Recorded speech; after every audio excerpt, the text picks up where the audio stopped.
Title: Saif al-Islam Gaddafi is back. The son who could change Libya forever. What if I told you that a ghost the world buried 14 years ago is walking again? What if I told you that the son of one of Africa's most fearless leaders is quietly rising, gathering support, and preparing to reclaim everything powerful nations believed they destroyed forever? And what if I told you that the same Western forces that brought down his father are now terrified because this time they cannot control the outcome? Get ready, because what you're about to hear is not the story the news told you. This is deeper. This is revealing, and by the time we reach the end, you may look at Libya, Africa, and global power in a completely different way. Before we dive in, if you believe Africa deserves truth, not propaganda, not filtered headlines, just click the like button and subscribe. It helps this story reach more people who need to hear it. Now, let's begin. The story of Libya did not end in 2011, no matter how hard the world tried to pretend it did. Across the burning sands of North Africa, where forgotten secrets hide beneath dunes and ancient ruins, a name they fought to erase has risen again. Saif al-Islam Gaddafi, the son of the man who once shook African politics, is quietly stepping back into the light. And whether the world likes it or not, his return is forcing powerful nations to pay attention, not out of respect, but out of fear. When Muammar Gaddafi ruled Libya, he was more than a president. To many Africans, he was the fire that refused to bow to Western influence. He challenged Europe. He challenged America. He funded African unity projects, pushed for a single African currency backed by gold, and openly confronted the control foreign powers had over the continent. But to the West, he was a threat. Unpredictable, stubborn, and too powerful for their comfort.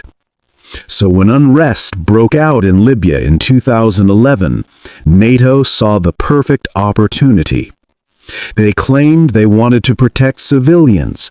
They claimed they wanted democracy. But what followed was the total collapse of a stable nation. Libya watched its government crumble. Its leader hunted down and killed, and its people scattered into fear and confusion. After Gaddafi's death, everything changed. Libya became a playground for militias, warlords, and foreign-backed factions, all fighting for control of its oil, its ports, and its future. The country that once had free healthcare, free education, and Pan-African ambition became a battlefield of interests. And in the middle of this chaos, Saif al-Islam disappeared.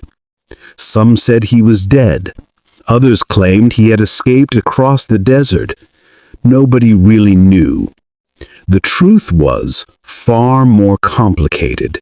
He was alive, held by a militia in the mountains of Zintan. The International Criminal Court wanted him. Western governments demanded his capture, but the men who held him refused to hand him over. And so, locked away from the world, Saif entered a silence that lasted years. No interviews, no public appearances, no messages, nothing. The world forgot him. Libya continued to break apart. The West assumed the Gaddafi family was finished.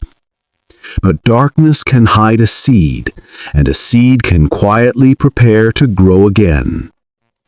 Then suddenly, after almost a decade, Saif al-Islam stepped back into the public eye. His beard was grown. His face carried the marks of time and struggle. But his voice, steady, calm, unbroken, announced one thing: he was returning to politics. The news shook the world. Diplomats pretended to be neutral, but behind closed doors, panic spread. They remembered who his father was, they remembered the influence he held, and they remembered the dreams of a united Africa that frightened them more than any weapon. Saif's return came at a moment when Libya was exhausted. The country had tried everything, multiple governments, foreign mediators, rebel coalitions, but nothing brought peace.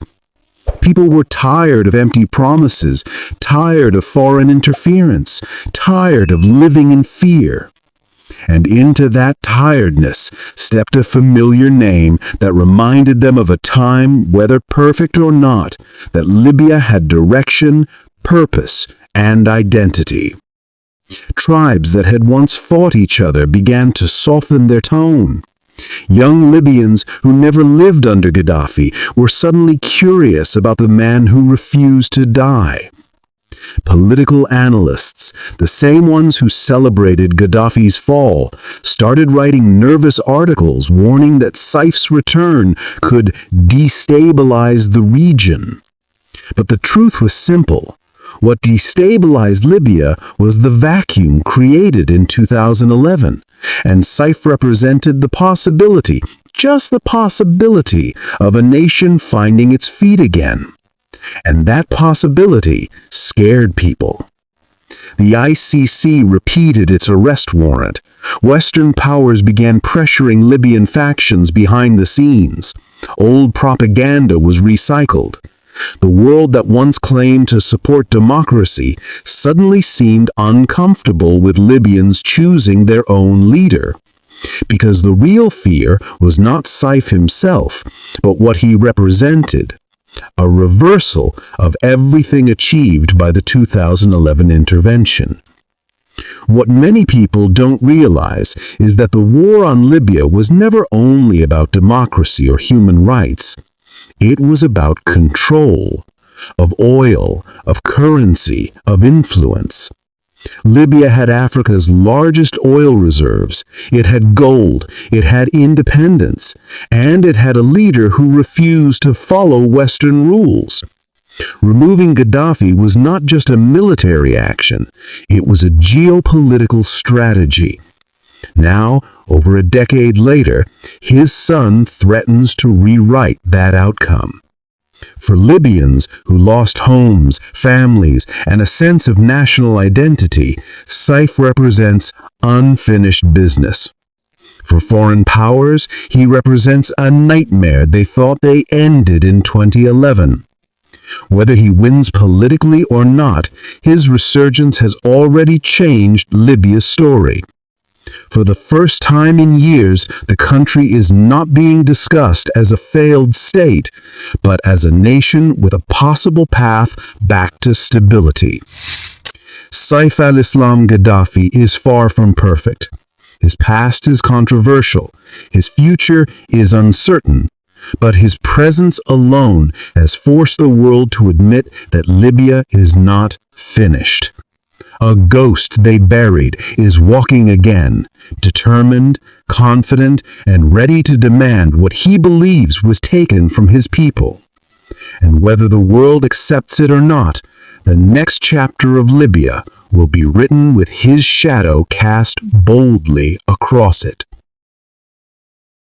Thanks for watching. Hope to see you in my next post. Drop your thoughts in the comments, and if you haven't subscribed yet, hit on that subscribe button now. Thanks to all my existing subscribers. See you all with another African story from our lens.